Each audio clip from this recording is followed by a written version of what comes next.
রাসূল আকরাম সাল্লাল্লাহু আলাইহি ওয়াসাল্লামের সিরাত, নবীর জীবন এক মহা সমুদ্র।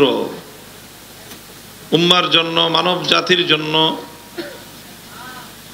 জীবনের সকল ক্ষেত্রের সফলতার জন্য সর্বোত্তম আদর্শ, উসওয়া এবং নমুনা হিসাবে আল্লাহ পাক রব্বুল আলামিন তার নবীজিকে এক পবিত্রতম জীবন দান করেছিলেন। নবী করিম সাল্লাল্লাহু আলাইহি ওয়াসাল্লামের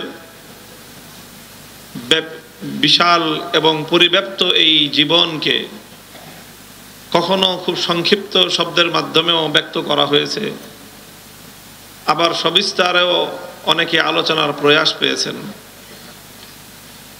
হযরতে আয়েশা সিদ্দিকা রাদিয়াল্লাহু তাআলা আনহার কাছে যখন জিজ্ঞাসা করা হয়েছিল কাইফা কানা খুলুকুন নবী সাল্লাল্লাহু আলাইহি ওয়াসাল্লাম, যে আমার নবীর জীবন চলার পদ্ধতি, নবীজির আচার ব্যবহার কেমন ছিল,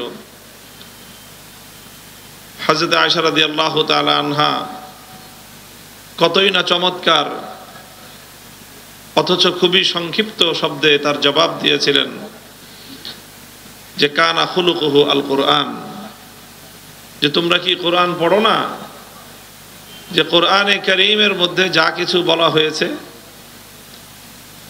কোরআনে কারীম যেই তত্ত্ব এবং যেই ফালসাফা, যেই জীবন দর্শন কোরআনে কারীম আলোচনা করেছে, তারই প্র্যাকটিক্যাল এবং বাস্তব জীবন্ত নমুনা ছিল রাসূল সাল্লাল্লাহু আলাইহি ওয়াসাল্লামের আদর্শ।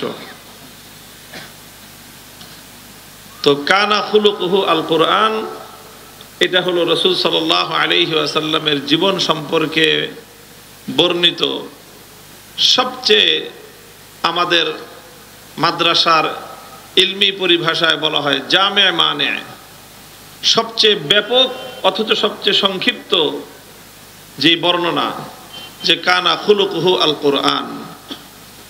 কোরআনে কারীমের যে কোনো হেদায়াতের কথা, যে কোনো দিক নির্দেশনার কথা নিয়ে যদি আমরা আলোচনা করি, তাহলে সেখানে রাসূল সাল্লাল্লাহু আলাইহি ওয়াসাল্লামের সিরাত এবং জীবনী থেকে আমরা তার প্র্যাকটিক্যাল নমুনা পেয়ে যাব।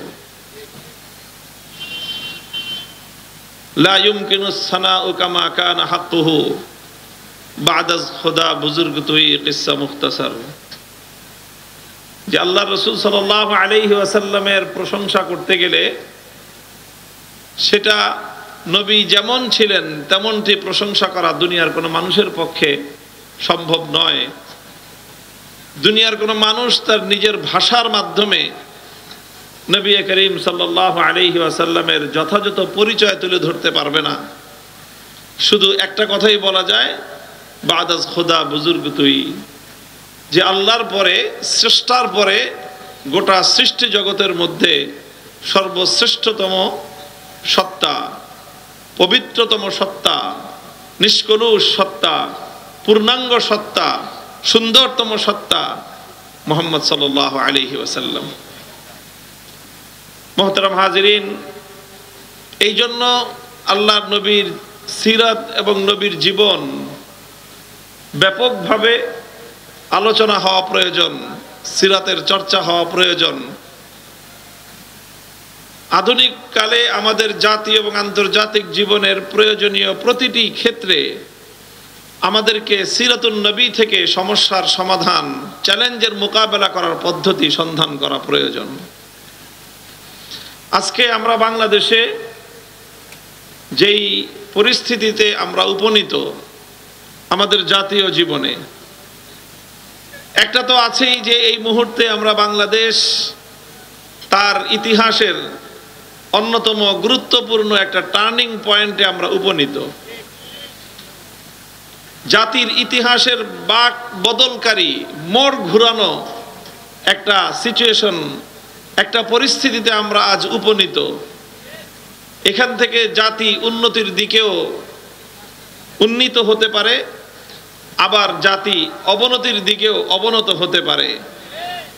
তো আমাদের এই উভয় সম্ভাবনার মধ্য থেকে জাতিকে যদি আমরা উন্নতির দিকে উন্নত করতে চাই, উন্নতির দিকে যদি আমরা ধাবিত করতে চাই, তাহলে আমরা যারা আল্লাহ রাসূল সাল্লাল্লাহু আলাইহি ওয়াসাল্লামের আদর্শের অনুসারী বলে নিজেদের পরিচয় দেই, আমাদের সবচেয়ে বড় দায়িত্ব হলো আজকের এই প্রেক্ষিতে সিরাতুন নবীর আদর্শকে সমাজে বাস্তবায়ন করার জন্য সম্মিলিত উদ্যোগ গ্রহণ করা।